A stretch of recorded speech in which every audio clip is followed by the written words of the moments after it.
On today's episode, what happens when coaches give advice?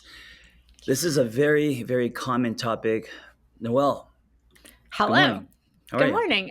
I'm well. I also feel like this is a topic that is one of the things that people's minds are just blown when they come into coach training because Yeah. there's this idea, there's a mystique that coaches are these sage people who give advice. I'm a coach, you're a coach. What say you about this?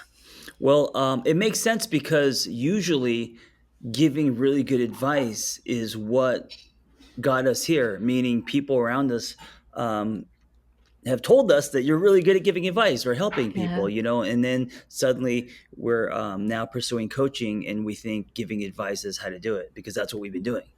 Absolutely. And it's, you know, I love you and I love me. And also, I don't know that I want to be giving anybody advice anymore ever. Yeah. Yeah.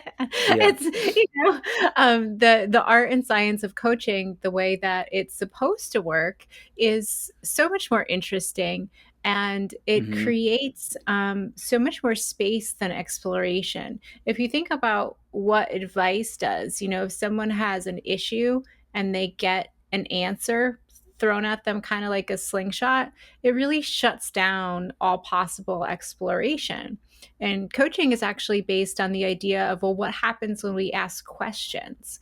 And there's this really beautiful concept that the art of a question, the Hmm. act of asking a question itself, creates space for a solution to be found.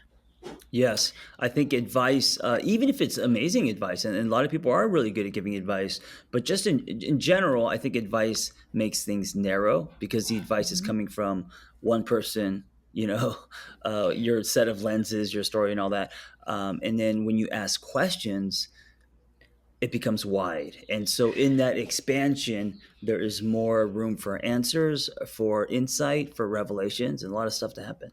Absolutely. And there's another layer to it that is not easily visible, but I think is really important to unpack.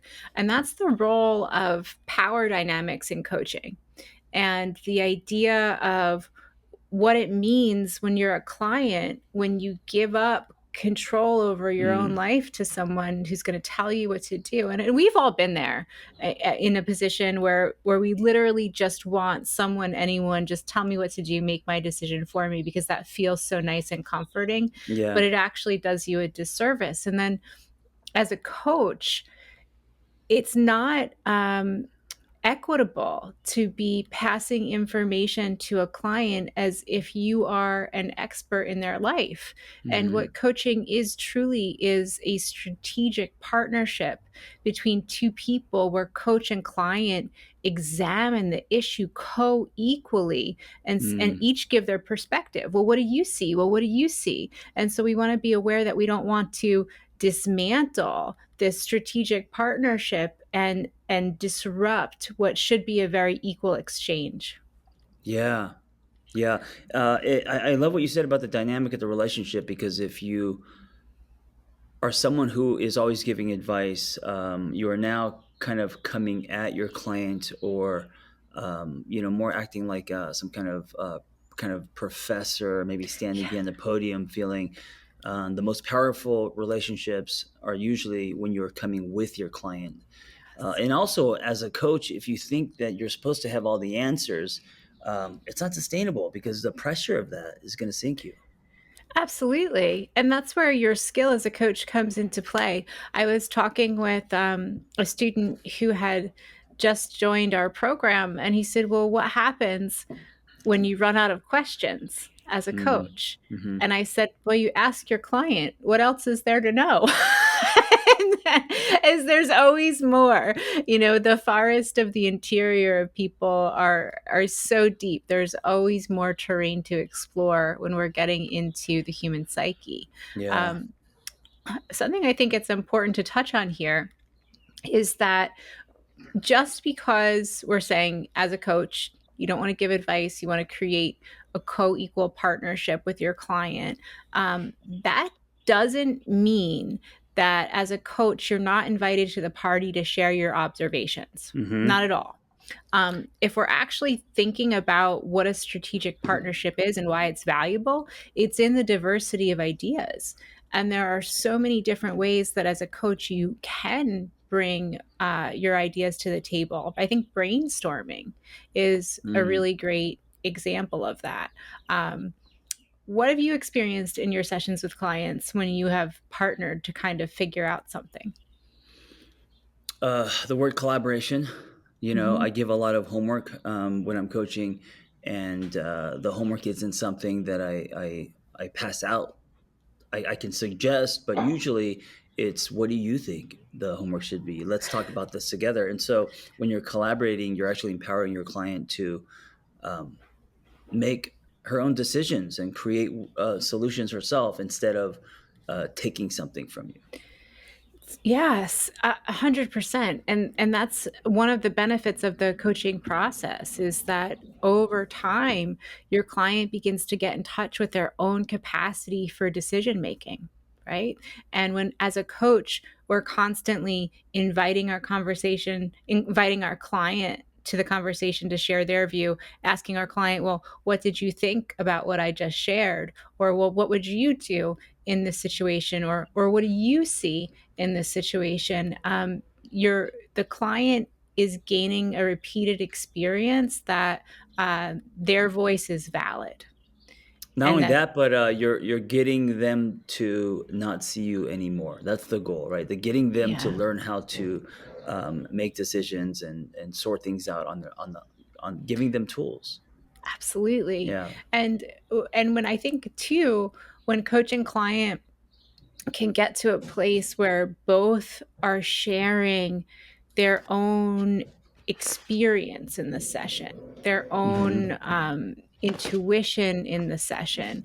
And that's something that comes with coaching mastery that young coaches might be hesitant to do. But have you ever been talking with somebody in session and you've gotten tingles? Tingle. Describe the tingles. Where they're coming from. Like, Like chills because there's magic happening.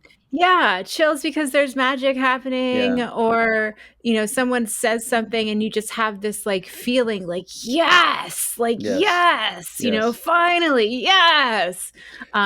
Or, "No, bad idea, no," Hmm. just Hmm. like your body reacts.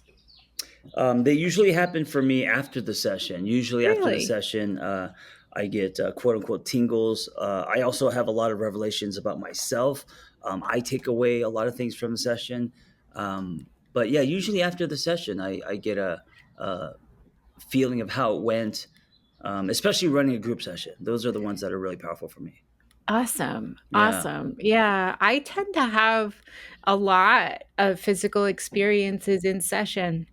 And Mm. as I was going through advanced coach training, something that was really surprising to me is that the emotions and physical sensations that we experience as a coach are part of the information that we should share with our clients. Mm. I was having a session yesterday where my client was explaining what they were experiencing early on in dating someone. Hmm.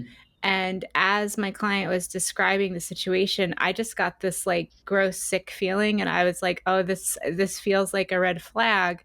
And as my client went on with the story, they ended up, ending the relationship, and I said, "I have to tell you that as you were really telling me what was going on, I didn't feel good. Like that was Mm. a real red flag for me." And that was an Hmm. opening in the conversation to talk with my client about, well, what does a red flag look like? Why did I have that physiological response? What were the physiological responses that the client was having? And it led to this, Hmm. whole world of exploration because I had shared my experience versus saying, that's a bad idea. Yeah, and I think that's a great thing to point out is, um, no, you're not supposed to give advice, but you can share your experience. It's what makes you human. That kind of shared experience produces this kind of trust, this kind of glue. It makes the relationship real, and so that's one thing you can do. And I think that's something that people should be aware of. Is that in coaching, even you being transparent, saying, "Hey, I feel something kind of strange, or I feel yucky. There's something going on." No, that's not advice, but that's a great way to um, guide, to start a conversation, to connect, to all of those things. So you All can of do those that for things. sure. Yeah. 100%. And alongside of the fact that we're helping our clients get in touch with their own capacity to be the directors of their own life, to make the Hmm. decisions, to answer the questions, we're also helping our clients get in touch with how to evaluate the world around them. And when we give advice and we don't drill down on our sensory capacity in a session, that's when we get really we miss so much with our clients, in partnership with our clients, about what's possible.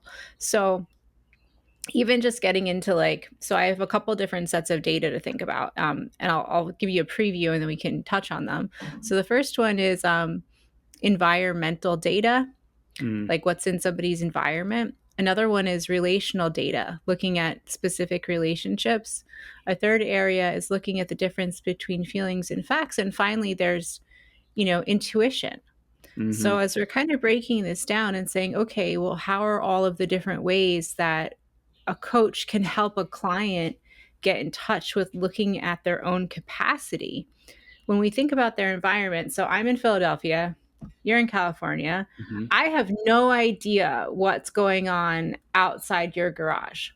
If I Hmm. were doing a session with you right now, all I would be able to figure out is exactly what's in front of me, but Hmm. you have access to the world behind the camera. I don't know if there are still chickens. I don't know if there are still Right. parrots. I don't know, Logan is growing so much every day. Is she riding a motorcycle yet? Like, these are all the things that I can't access. And so I have to rely on you through questions to say, well, what's in our environment? And then beyond that, what are your physical sensations Hmm. within this environment? How do you Hmm. feel when you leave your garage and walk into your kitchen? And these are only the things the client can answer. And if we don't take the time to kind of delve through and ask those questions, we miss out on a huge amount of data. Yeah. Yeah. I love what you're saying. So, if you're not asking questions, you're probably defaulting to speculation, to assumptions. You're not getting enough data. Yeah. 100%. And Yeah. there's a really fun one I wanted to bring up, because you and I both do work as coaches in the realm of relationships. And I don't know if you've ever gotten into this one. So we know that smell is a really powerful player in the world of like pheromones and datings and Mm. relationships. Have you ever asked Mhm. one of your clients like what they smell when they're with No, someone? that's a really interesting question. I love that. No, I don't think I've ever. I don't think I've ever. And Uh, what does that smell mean? What does that smell remind you of? How does that, yeah, what's the feeling Yeah. from that Do smell, you right? like the way your partner smells? Is Mm, like a basic, question, because we know that yeah. typically when people are a good pheromone match, like there's something in there with that smell. Oh, interesting.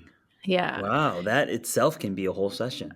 It really could be, Yeah. along with sound, tonality. So, sometimes the Mhm. tone of people's voices Voices, really yeah, rubs people yeah, the wrong way. And yeah, so, yeah. and so that's something to explore with your clients, but that's only they could bring that sensory information. We would Mhm, never be able to access it as coaches. Colors, sound, tone, touch, like how does that go? And so, just mhm. kind of taking that sensory aspect, there's so much work that we can do. Yeah, I love that. More and more information. Yeah. And then looking at, okay, so that's environment. And then relational is the characteristics of a relationship. And is this relationship adding to or detracting from the quality of life? This can be a friendship. This can be a Mm, partnership. This can be a romantic mhm, partnership. This could be a business partnership. This can be, anything, right? If we're giving advice around relational data, this is one of the areas as a coach where you have to be really careful, because it's impossible for you to say, this is how you should think, feel, or experience your Right. relational life without being biased. Immediately, your own biases are going to come Yeah. into play as a Yeah. coach because you have your own map of the world. Yeah, you got to ask the client, what is this relationship like? Is it lopsided? How does it make you feel? Why is it important? All of that. You can't. These aren't questions that you could even ask. You can that you can answer yourself in any No, way. Yeah. no, you never could. Yeah. And this is another place where we have to ask a lot of questions to determine if our clients have any bias. Mm, Something that comes up for helping practitioners, all the time, whether it's a client or a coach or a therapist or whatever, the gamut of helping professionals, is in our society. Most people, unless they've actually done a lot of work to overcome it, have a bias preference towards men over women. mm, And and this happens often in coaching and relational settings where there's this unconscious bias. Well, shouldn't the preference be given to the man? Or mhm. shouldn't isn't it better to have X currency in your life? And so that's something I wanted to call out as like a really common bias set that comes Yeah. through, and Yeah. for folks to think about it and evaluate it. Have you ever experienced that or I could see that. noticed I mean, it? obviously, the word patriarchy comes to mind. Also, depending on how you grew up, who was the one that was barking orders? Maybe it was dad, the leader, school. So, like, almost like this underlying programming that your coach should be a man, or a male coach will be better or no more. You may Mhm. not even be aware of that. I do think things are changing, of course, which is a good thing. I also think with women coaches, if you are a woman going through certain things, the man's just not gonna. They can empathize, but they're not gonna relate. You're gonna relate more to, and maybe it's not even a gender thing. You're gonna relate to someone um, who has some kind of overlap with your story. You know, I I get a lot of agree. people that come to me because I'm Asian American or because I'm Korean. And so yeah. Yeah, and I think, kind of what you're peeling back is that's why coaches ask questions. Is because Yeah. if you find yourself in a situation where you're like, "Wow, the difference between us doesn't allow me to empathize or understand your Mhm. experience Mhm. fully," I really need to ask questions to get in there because I can't possibly understand how you make meaning of the world given your experience. A lot of I ran a men's retreat a while ago, and for men, um, them sitting in front of another man is very powerful because they're Mhm. almost not even used to that unless it's in the setting of competition or work, or so, like, just to be vulnerable in front of another man, um, that can be the prescription. So Yeah, it yeah. can be, and that can also be really scary, I Yeah. imagine, too. Yeah. I saw, something the other day to the effect that, most men are only given flowers at their funerals. Yeah, that's true. A Right. and I just made a note to myself to start giving all of the men in my life Mm, flowers because they deserve it, and that type of thing where, you know, as as a woman socialized to understand, patriarchal society is a negative, I really need to work on turning my empathy cord when I work with clients who identify as men to be like, mhm, well, how does that feel for you to mm, be in that position? What are the deficits it creates for you, emotionally? And I can't, and I have this bias where I just assume men are fine, and yeah, that's not the case at yeah, all, yeah, right? yeah, and also as a man, accepting flowers, that could be a challenge, you Yeah. know, because, it's gonna say something about you if so yeah, yeah. Yeah. All right.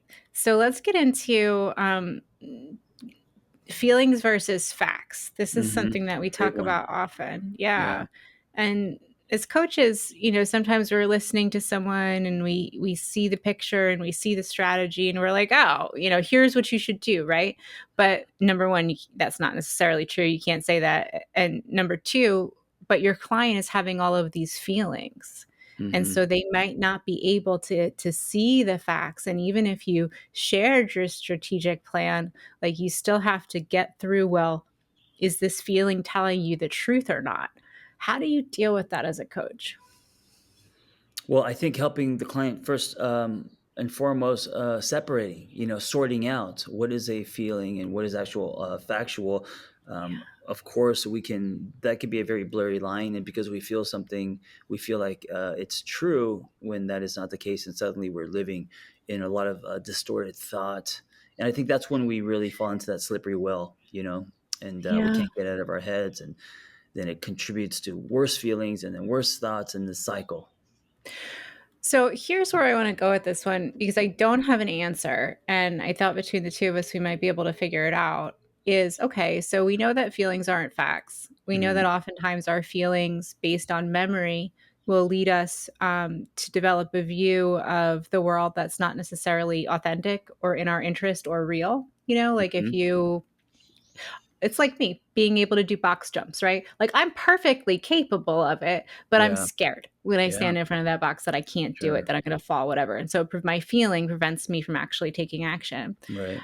What's the difference between that and intuition? And how do we know and how can we tell? Mm.